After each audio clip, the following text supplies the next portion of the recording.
This Astra. Now, in part one, I showed you kind of why or how it was bent, and one thing I forgot to see, well, I forgot to say, I've just noticed now, which would have been a bit easier to show you rather than doing what I was doing. So I'll show you that now. We'll show you the new one, and then we'll get to fit it. So if you look at this spring, the bottom coil is flat against the pad here, absolutely flat. I can't get my finger in it at all. We look at the really bad one, and as you can see, I can get my finger underneath. You can see the big gap. It's huge compared to the other one. So you can just see how much this one's out. It's absolutely massive. This is our new second-hand one, and we had a result. We've got the actual drums. Now I am going to check the brakes, obviously, but sometimes you don't even get the drums. So we have the drums. Obviously everything's been cut off, but we also have some ABS sensors, which would be handy. So we've got to also check the wheel bearings to make sure the wheel bearings are okay. We won't know until we kind of get that on properly. So that's another thing to bear in mind. Now, if they are bad, there's a good chance we can maybe take them off the other one. We'll see. It just depends on, because very easy, you can kind of build up a lot of money, you know, replacing everything on these. We've had a great success with the actual bearings. I don't know if you can see, they look fairly new. So I don't think I'm going to change them either. I'm going to test them when I get them on. It's just easier to bolt this on and actually test the bearings. I can still take them off when it's on. It's actually easier because at least it's held properly, because the tool I have will take that off whether it's on or off. So it makes no odds. So a bit of a result, but we will see. You do have to bear in mind, this is a second-hand axle. This could be bent, we just don't know yet. If this one is, I know I'll be able to return it and get another one from the scrapyard, not a problem. Some scrapyards won't, some will. We will check the state of the wheel bearings, but again, we'll do that once it's actually on, because it'll be a lot easier. Right, so the first thing I'm going to do is whip off the two wheels. Now, looking at this, I'm going to do it a slightly different way, because I know these wheel bearings are absolutely perfect, and the handbrake and all the brake system was perfect. Recently just passed the test before it got kind of smashed, so I know everything is okay. It looks a lot better than the one on the floor. Now, that could just be because the one on the floor has been sat for a while. But what I'm going to do is I'm actually going to disconnect the bearing, the hub and everything, and take everything off and put it on our new hub, because it's actually quicker. I'll show you in a second. It's easier. The handbrake cable is split in two, so we can disconnect that. Just disconnect the ABS sensor and the brake line, because we know the ABS sensors are fine as well. There's a good chance they may be fine on the other one, but we definitely know these are okay.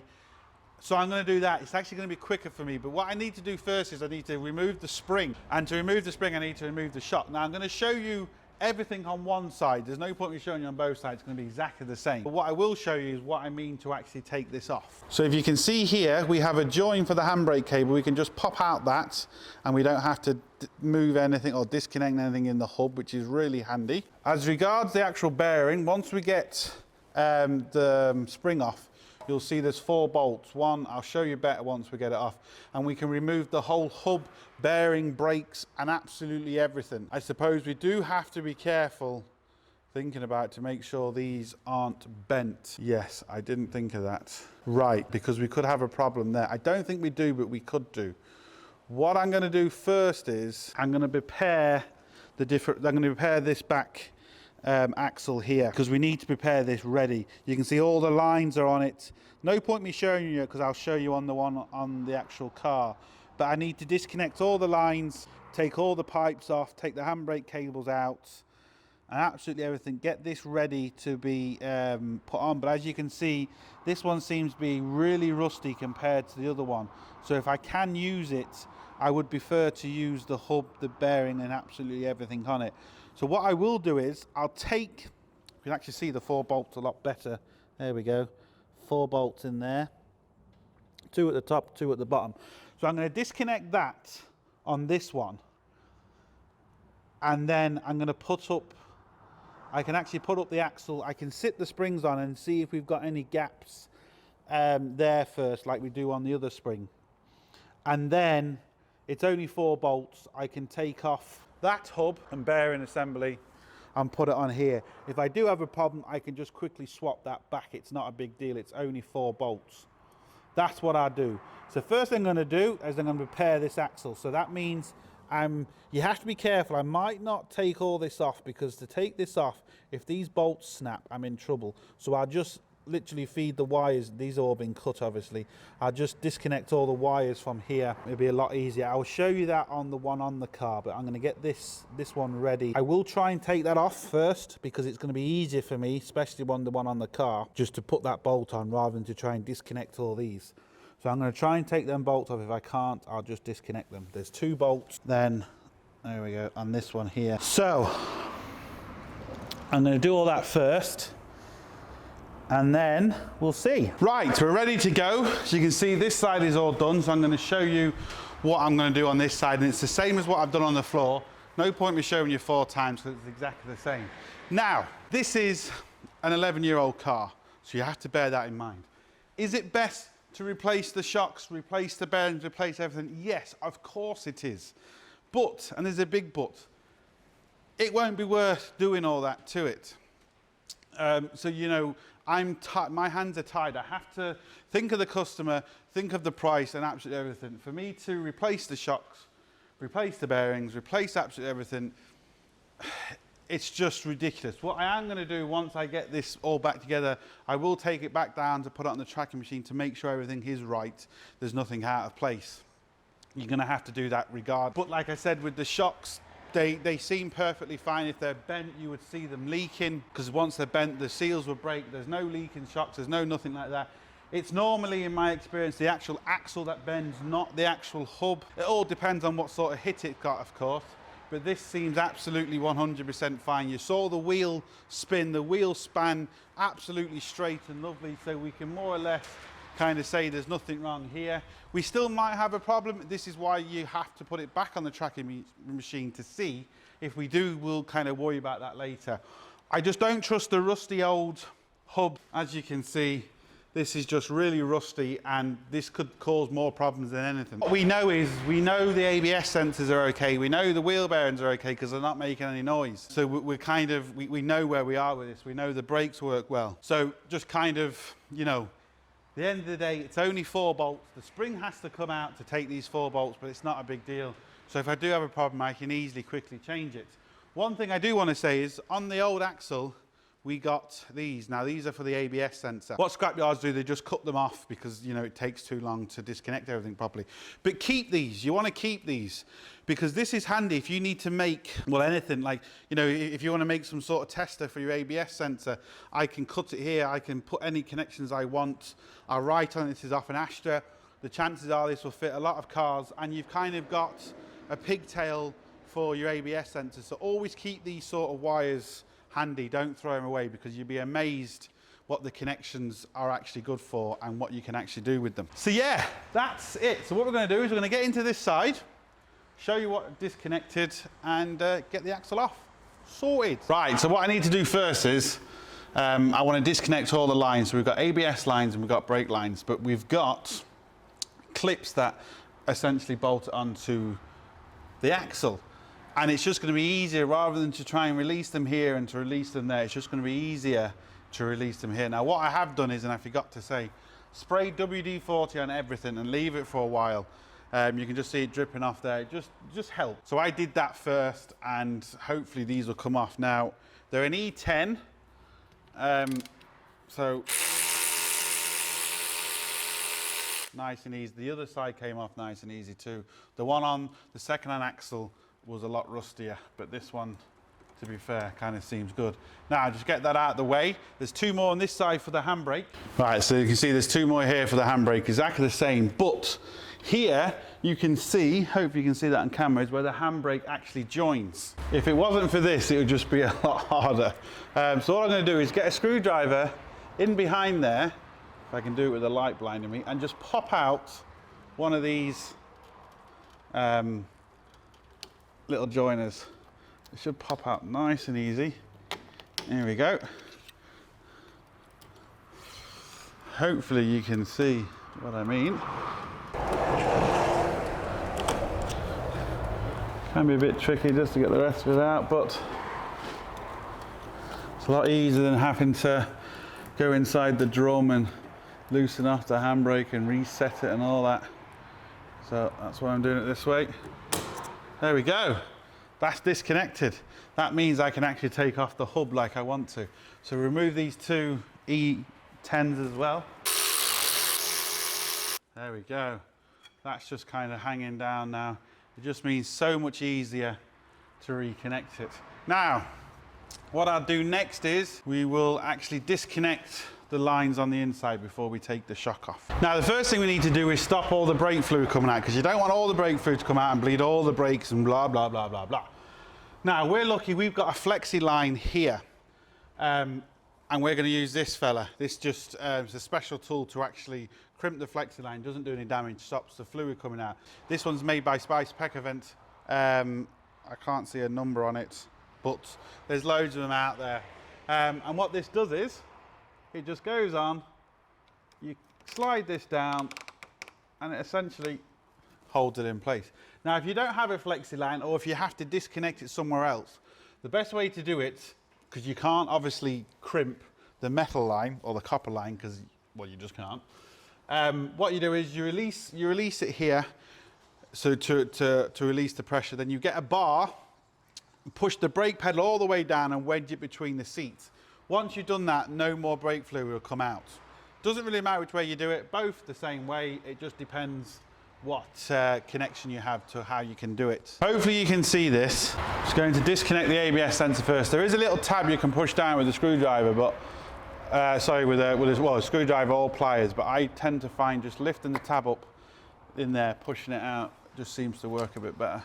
So we get that out of the way.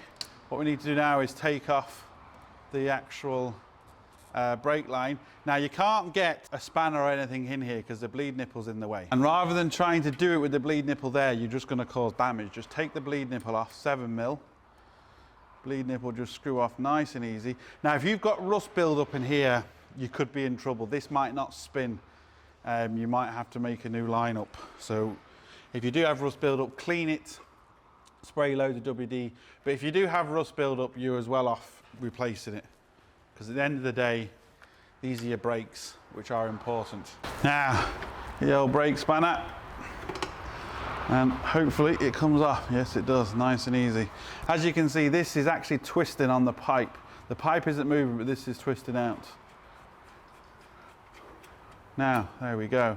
A little bit of fluid will come out, but not a lot. You can see a little bit of fluid's come out of the cylinder, but nothing's coming out of here. Once we've actually removed the spring, it's just 4 bolts and this comes off. And then, like I said, we're gonna see if this is all right. The tracking machine at the end is gonna tell me whether we've got any problems here or not. Now what we need to do is remove the spring. Before we remove the spring, we need to remove the shock. Now, this is a job you can do on the floor, but just bear in mind you need to support your axle. Because as soon as you release the shock, the axle's still supported at the back, but it will shoot down and you don't want that. So I've got my gearbox stand holding it here just to help. They're not that heavy, but at the end of the day, you still don't want it smashing on your face. So what we're going to do now is we're going to remove the shock, which will allow us to remove the spring, which then will allow us to move the hub, the brake assembly. Now, what you need for this is an E20 inverted torque. So we'll put that on there. And like I said, bear in mind, this is under a bit of pressure. Even though I've got the jack stand under here, this is still under pressure. So just be careful when you actually do this. So what I'm going to do first is just crack it. There we go. Once I've done that, we'll whip it off with the old power tools. We'll need an extension to do it with the power tools because the head won't fit in. Now, again, you have to be careful. Still might drop a little bit, but there we go. You can tell if it's under too much pressure because this won't come out very easy. You'll be struggling, which you don't want to be struggling. And like I said, that shock does seem good. So we're going to see it doesn't leak, it's not doing anything. So now taking off the spring is going to be really easy. Once I release the pressure of my jack stand or your jack, whatever you're using, this will come down, you'll see. So if I release the pressure, You can see, hopefully, can you see that? Yeah, you can see that and even hear that. So that's now more or less completely down. And all I've got to do, this should just come out nice and easy. There we go. Come out the top or the bottom first, doesn't really matter. And there we go. It's out. So yeah, lovely. Now what we can do is actually take off the brake hub, the bearing, everything all in one with these 4 16mm bolts that are in here. This is where power tools or air tools, you don't have to go battery powered, but air tools and stuff like that just make your life so much easier. And what we have to do on the bottom one is use a wobbly bar, because the actual shock mount, or the spring mount is in the way. Now I'm using a wobbly bar at the minute. When you lift it up half, as you can see the socket wobbles. You push it down all the way, it locks. They're absolutely brilliant. And that will allow me just to, as you can see, slightly offset it against there. I have to be careful, because this is now going to be loose. Now, this is why I did it this way, because you can see how quick. Once I had to disconnect the brake lines and the ABS sensor anyway. Had to take off the spring anyway. So an extra 4 bolts to take all this off together and not have to adjust the brakes or do anything is just so much easier. Yes, we might have a problem with this. If your car gets a massive bang on the wheel, on the back wheel, this might not be usable. I think it is. Like I said, I have to think of the customer, money and all that. I can't just bang all new parts on it. Test drive will tell me a lot. Also, when I get it put back on the tracking machine, that's going to tell me a lot. You have to do that regardless. Even if you bought all new parts, everything brand new from the main dealer, back axle, everything, you'd still have to put on the tracking machine just to make sure it is in the right place. Because there's no adjustment here. If it's in the wrong place, if there is a problem, you're going to destroy your wheels. The second-hand axle we've got, that could be bent. At the end of the day, it was in a scrapyard. It could be bent. We won't know until we put it on. This doesn't look bent, but it is. So that's just the way it goes. The only thing really now holding this on is the back. Is another, what's that? 6 bolts. That's the only thing holding this on underneath. Right, this is what we're taking off next, them 3 bolts there. The E18s. There's 3 bolts this side, and obviously 3 bolts the far side. I've undone 2 bolts the far side, and I've loosened the 3rd one. So we're gonna get this fella next. Hopefully you can see. Got to try and do this when my battery dies, and this is easier with 2 people. Now the only thing holding that up now is my gearbox stand. She's now free. Like I said, it's not heavy, but you still don't want it dropping on your head. So I'm just going to hold this on and let this down slowly. Hopefully my lift doesn't get in the way now. Now it is going to kind of want to go forward, so be careful.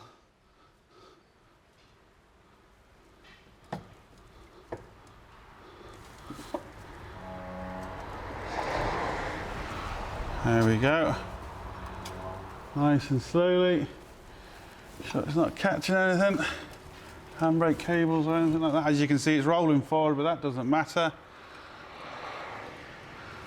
There we go. One axle out. Sorted.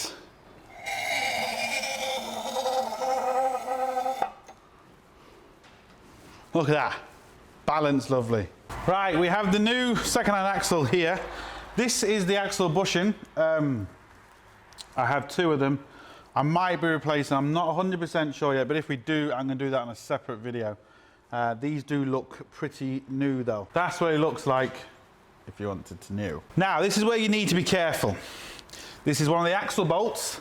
This is the hole. As you can see, we have movement in every direction, up and down, left and right, side to side. Because this axle does need to be centered. It can be twisted, it can be off to one side more than the other.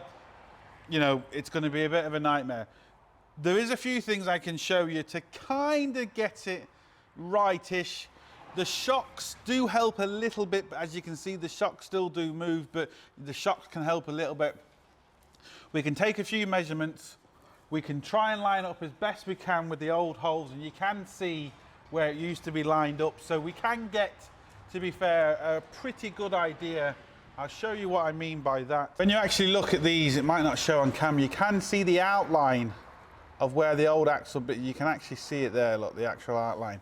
So you line it up with that as best as you can. You're going to be able to maybe get this 90% kind of right. The extra 10% is going to be at the tracking place when they put everything on, and you can see if the wheels, what they need moving. Because it's vitally important once you do something like this to go down to a place that has the 4 special laser or mirror, whichever one they happen to have, tracking machine, because like I said, they have all the factory data loaded into the machine, and it will say where each wheel needs to be. But we can get it quite close. It's going to be a million times better than the old one, but we can get it quite close. So that's what we're going to do. So what I'm going to do is I'm going to lift this up, and we'll try and get it somewhere near.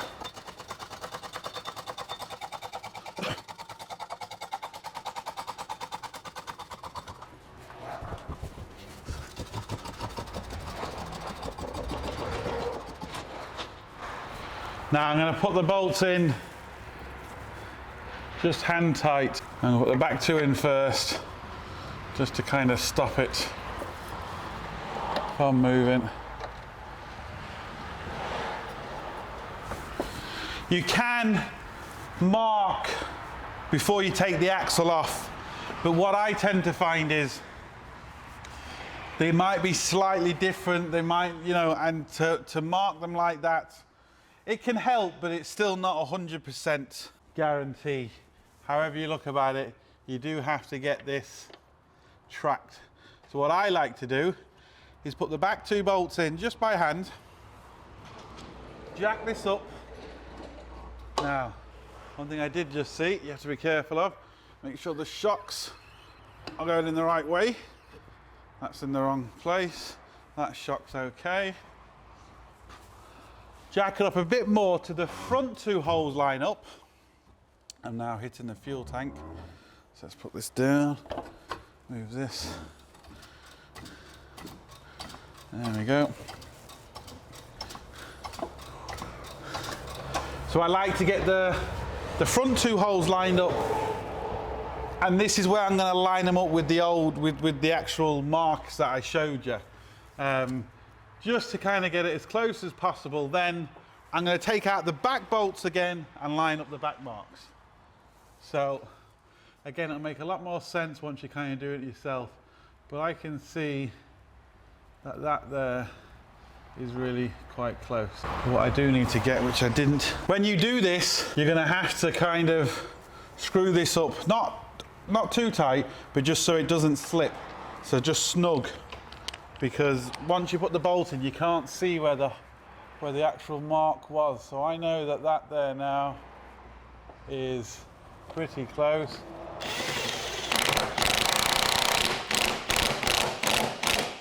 Like that, just snug. Then we can look at the second one, and we can see that that's good, because it kind of needs to be, because you put 1 bolt in, and we can see that they're all lining up.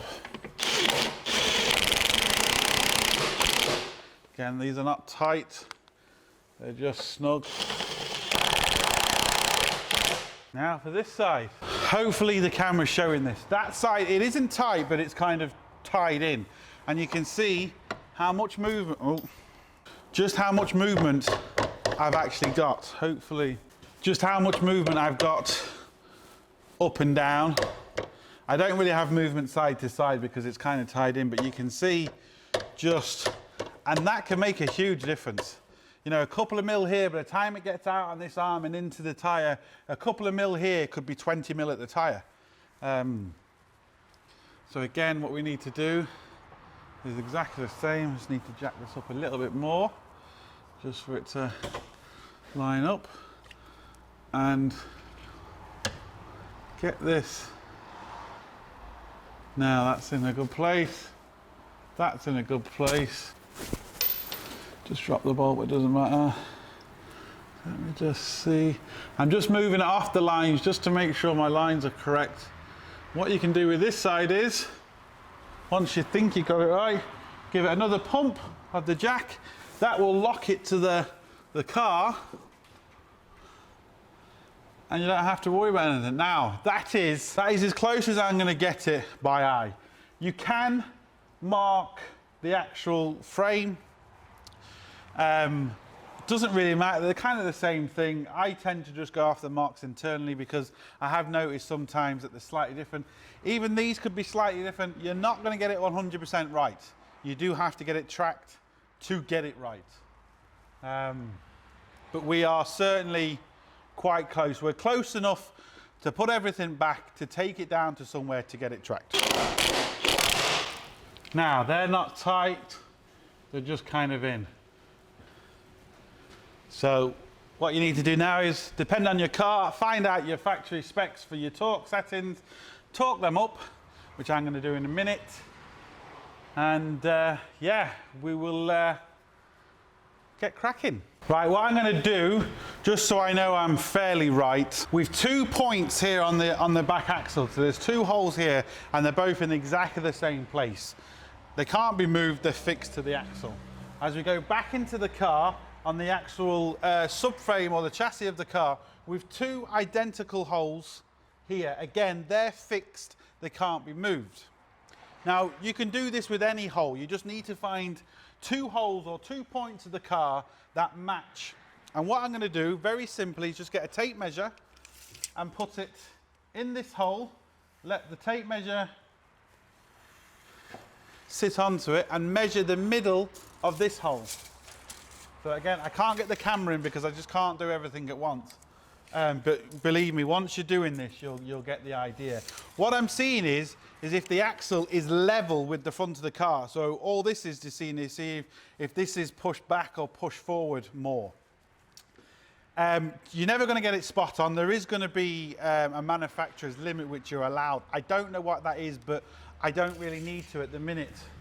So what I'm going to do is just put that there, line this up with the hole, and I'll do it in millimeters. It's going to be 1,297 mil to that one. And I do it with this one. Nightmare to keep that in there at the same time. And this one is 1,295. So we're about 2 mil off. As if you're looking down at the car, we're about 2 mil off. Now, that is too little for me to try and adjust with hitting it with a hammer. I'm going to do that on the tracking bench. If it was off by 7 or 8 mil, I would bring it back in and get it kind of close. But 2 mil, for me to undo that and then undo that to try and move this 2 mil, I'm gonna get worse than that. So I'm going to leave that. We are about 2 mil off, but we'll get that in the tracking. What we can also do is take a measurement from here. So what we're going to need to do now is get something we can use that's straight. Again, this is not precise by any stretch of the imagination, but it gets you close. So what I'm going to do is, again, there's this cutout. This is fixed on both sides of the car, so it's cut out. I'm just going to put the bar to that and put it to the rubber stop. So it's going to be the same on both ends where I'm putting this, and I'm going to measure to the outside of here. And we've got 105 millimeters on that one. What this is going to tell me is if the axle is over more to one side than the other.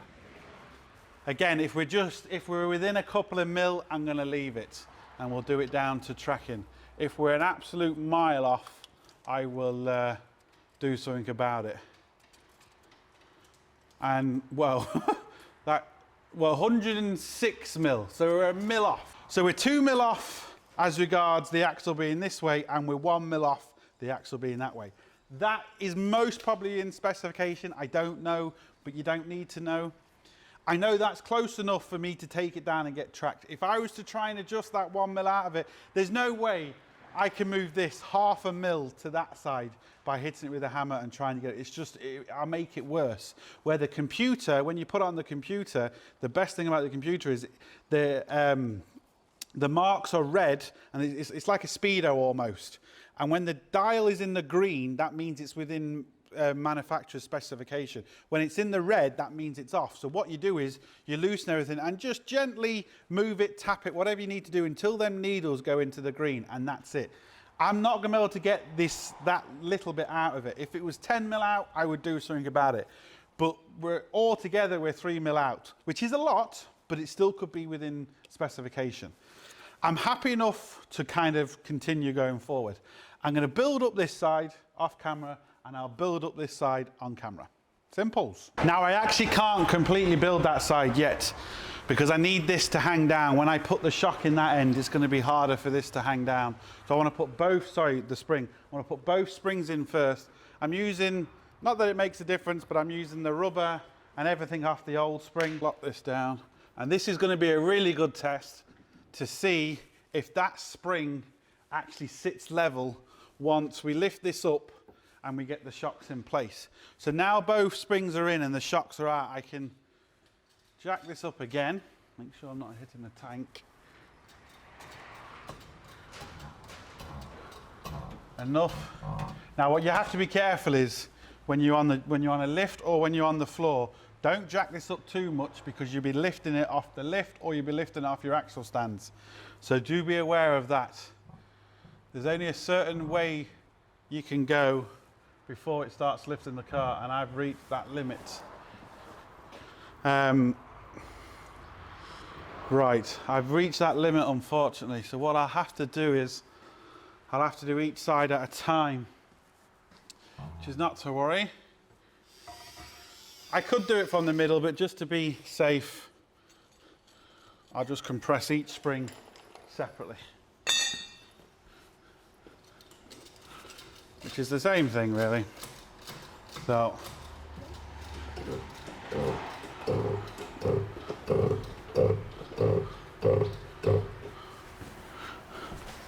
now again, you have to be careful.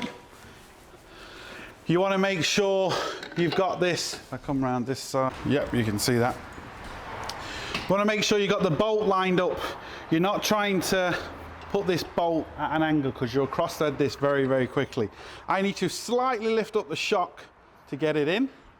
And as you can see, I can screw that in by hand. It's under no pressure. Still screwing it in by hand. And there we go.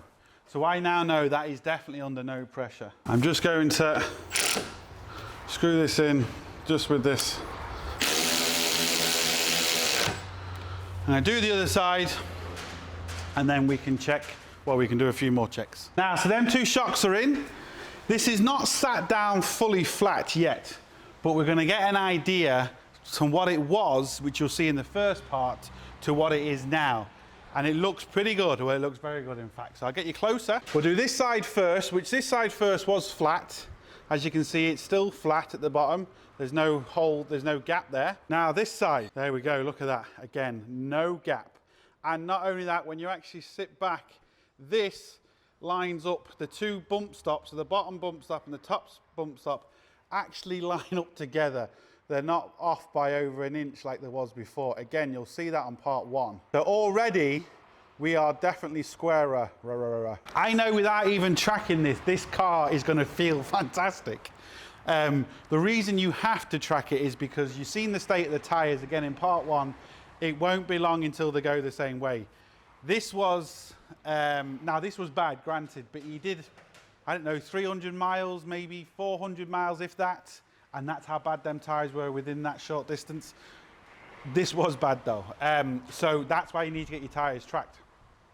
This is looking 1,000,000 times better, which I'm really happy with. So what I'm going to do is I'm going to build this side up off camera. I'll build this side up on camera. Hopefully we don't have a problem with the hub and the bearing, but again, if we do, we now know that this axle is square because of this, because of the measurements. We know, the axle isn't completely twisted. So if I put this wheel on and I put this wheel on and we've still got a huge, the wheel is still kinked either way, well then we've either got a problem with the wheel, but we've checked that, so we know the wheel's okay. I can put it on my wheel balancer just to make sure, but I'm certain the wheel is okay. So the only thing we could have a problem with is the actual hub bearing assembly, so the whole brake assembly. If we do, we'll put the old ones on, if they're better, and then we'll just basically go from there. But we won't know until we try. Now, some of you eagle-eyed viewers, put the camera down, might have spotted I made a mistake by putting the spring in before I put the hub in, because what I did say in the beginning is you have to take the spring out. But I didn't make a mistake. I wanted to show you both ways, how to put it in with the spring in, and how to take it off with the spring out. That's the truth. Yes, I did. I mean, you can do it. I did it on the other side. It's just a little bit more awkward, but I'll show you how to put it on with the spring. You just have to use a slightly different tool. Well, slightly different size ratchet. But anyway, not to worry. So what I want to do now is, oh, I did forget to mention torque settings. Now, depending on where you are and what car you got, find your own torque settings in your service manual. But for me, if you watch my channel, you know what my torque settings are. This was a heavy grunt. This was a medium grunt. I've done them because we've already had to do them. It's a good idea when you're doing anything like this, if you put a bolt in, make sure you tighten it. Don't leave it loose because you'll forget about it. You can even mark it with Tipp-Ex or some type of paint so you know you've actually tightened it. What we are going to do next is put the handbrake cable bracket on. Now these were not tight. So these are going to be a small grunt.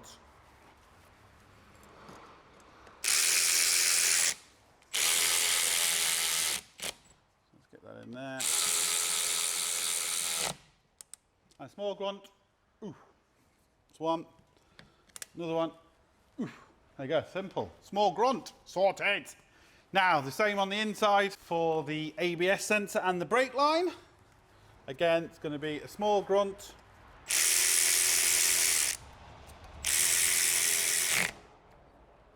Ooh. Now, make sure you locate it in the hole. There's a little hole where the bracket locates. You'll see that, and I showed you it taking it out anyway. Right, so we have torqued to factory specs, torque to factory specs, and torqued to factory specs. Now what we need to do is put the hub back. And I think everything else is fine. We then, once we put the hub back, we're going to need to bleed the brakes, but that's not a big deal. So what I'm going to do now is get you around this side and we'll put the hub back up. Now hopefully you can see that okay. Where else on YouTube will you find a way how to put this on with and without the spring? It's not that I made a mistake. Right, I think that is very important to do is make sure the surface is clean. So this surface here is clean, it's got no rust on, because you'll get what's called rust jacking, and essentially the rust is that strong, it'll go in between something and it will lift it off slightly to the point where it can snap bolts. But what it will do on this is it will make the wheel not be right, and it can cause you all sorts of problems, especially when you're trying to set this on the tracking machine. So make sure this surface is clean and the surface you're putting it on, so the hub assembly is clean as well. I've done all that on this one. Just get some wire brush or some sandpaper, something along them lines, very simple. Even a scraper, depending if it's not bad, you can just put a scraper on it. Now these are a 16mm. And what I did with this one, because the spring is kind of in the way, rather than using my big gun, I just used a 3/8 with a long extension. This is a long extension on a 3/8, and the socket is a medium deep reach socket. It's not the full on deep reach and it's not the small one. It's a medium one because these bolts do stick out. But the beauty with this being 3/8, when I put it up in here, okay, the exhaust is in the way on this one, which it wasn't on the other one, so I might have to get a slightly, either longer extension or shorter extension. But because it's smaller, it fits in between the spring a lot nicer. So I'll try a smaller one first and see what that looks like. This might be too short.